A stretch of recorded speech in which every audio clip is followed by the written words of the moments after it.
Hi, welcome to Invictus. We've got this Porsche 911. This is the 991.2 Carrera. It's not the Carrera S, it's the Carrera, and I'll be discussing the differences between what they are in terms of it being an S and a non-S. And additionally, what are the kind of key differences between the 991 generation, which were built between 2011 to 2015, and the twin turbocharged generation between 2015 to 2019, and how that eventually sort of crosses over into the brand new 911s between 2019 until the present day. This is finished in this gorgeous jet black metallic color with the 19-inch 911 Carrera alloys.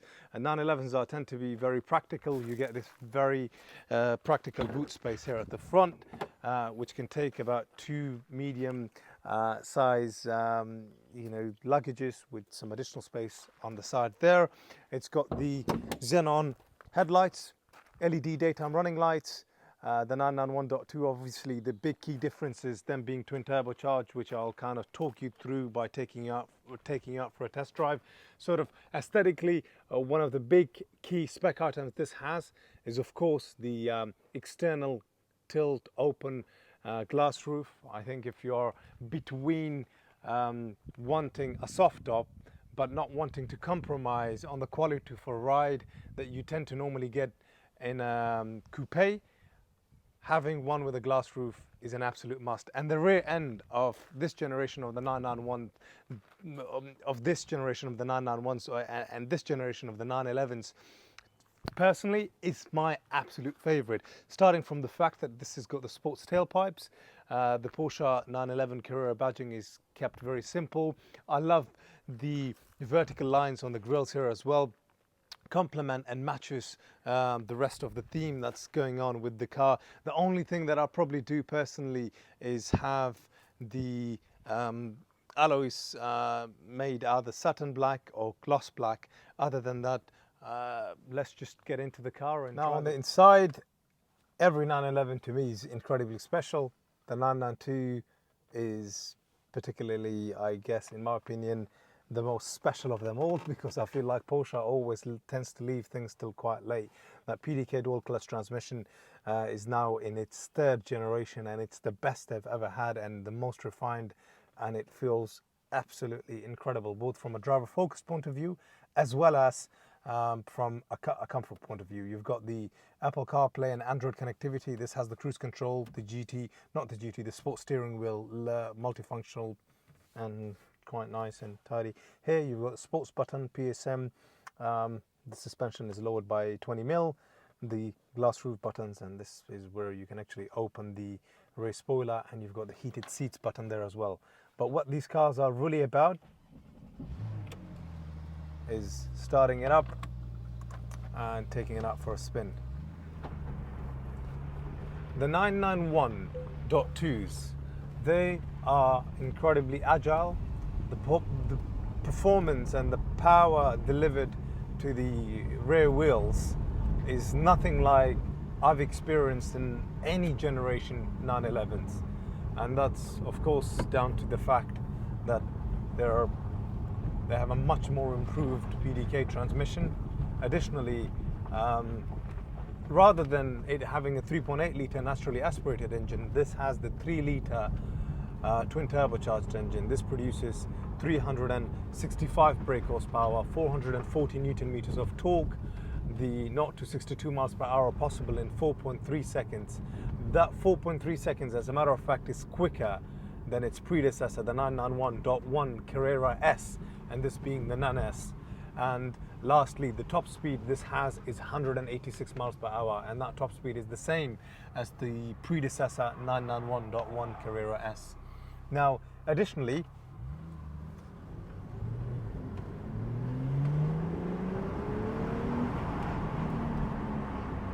this right here, again, it's nothing like I've experienced with any other car.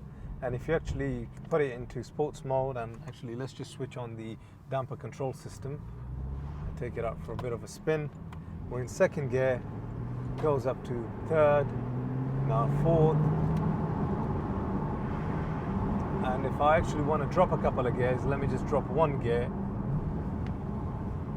I'm not sure if you can hear that through the microphone, but one of the characters of the turbos is the crackles that you get, and that's something that I haven't experienced in the previous generation 911s or in any of the generation of 911s.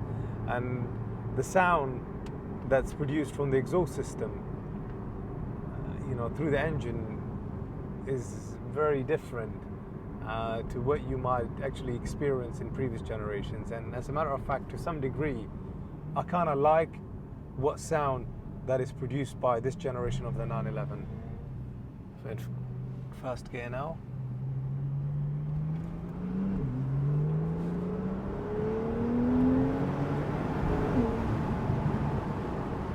And we went, in first gear from about 10 miles per hour to 70 miles an hour to the third gear, and it happened so quickly. It's just something that I actually can't put in words. How Porsche are able to improve their 911s, and then of course this being the 911 Carrera rather than the Carrera S, the differences between the two is this produces from the twin turbocharged 3-litre engine 365 bhp, and the S produces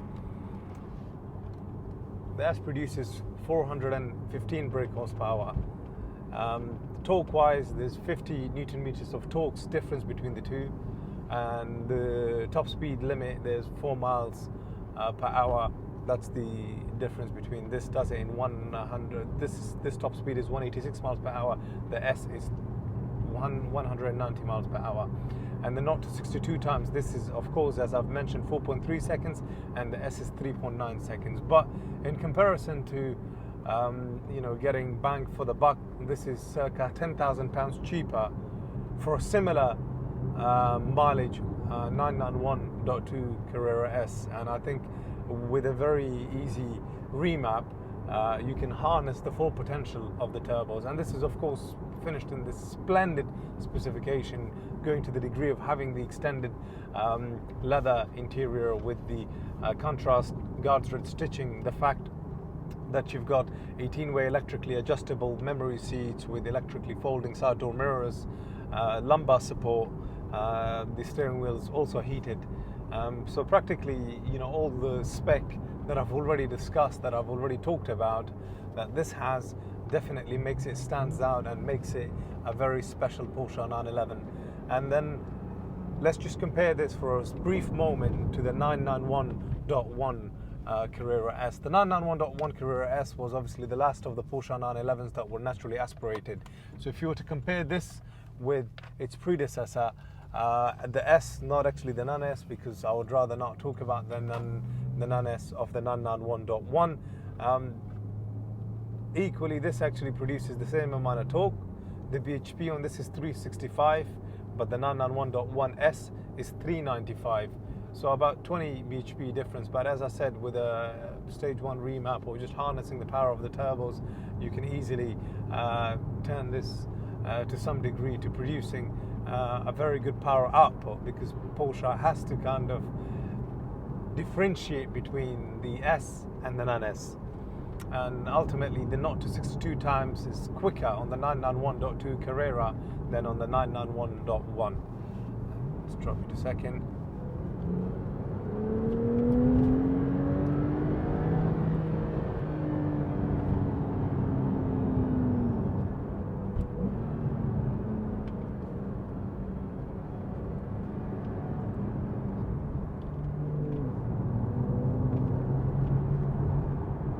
And in this color combination that this is finished in, with the interior and with the specification of having the glass roof, I mean, ultimately, this has got everything you would want specification-wise and spec-wise. And if it's a car, that you want to practically daily and practically feel like,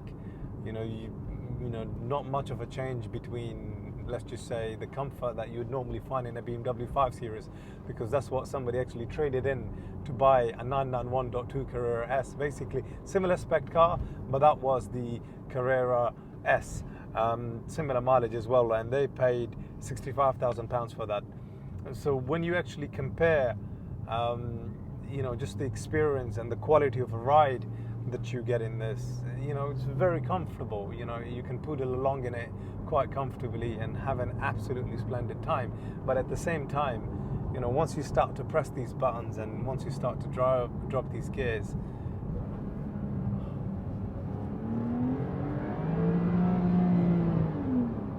it just wants to go. I'm sure you could hear the sound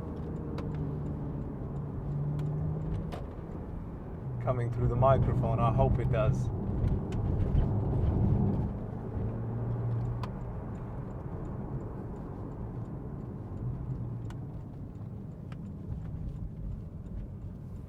And just in this next section of the video, I'd like to cover the paperwork. But before I do, don't forget to subscribe, like, comment. Hopefully, I've covered all the bases between the 991.1 Carrera S, the Porsche 911, the 991.2 Carrera, and the Carrera S. And just the kind of spec it has and what to kind of look out for. Every Porsche 911 is special in its own respective rides, and something like this, personally to me, is a very special car. And as soon as we pull over, I'd also like you to just get a feeling for how the exhaust, as a matter of fact, sounds. So let me just stop, put the window down.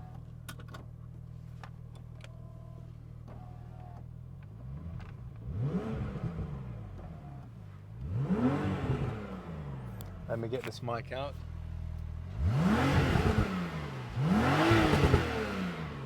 It just makes such an exquisite sound. Paperwork.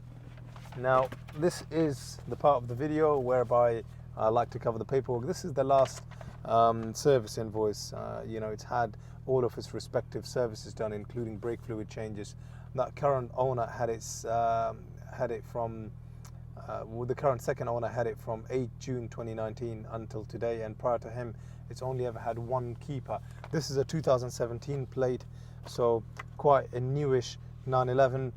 This is the service book for it. Obviously, the run-in service was done at 10 miles at Porsche Centre West London, and at Porsche Centre Exeter at 11,124 miles in 2019, and then at Porsche Centre Hatfield at 31,128 miles in February 2021. And if I may just briefly, as a matter of fact, check here on the system when the next service is due. That next service, as a matter of fact, according to the system here, is due in December 2024. Oil change in December 2024 as well. So it's had a service in, from what it looks like, in December 2022. So the next service is due, you know, in quite some time. And practically, this is everything that I wanted to cover from the paperwork side of things, the way it drives, the way it handles. I hope you've enjoyed the video. If you've got any questions, pick up the phone, ring us. Thank you. Bye-bye.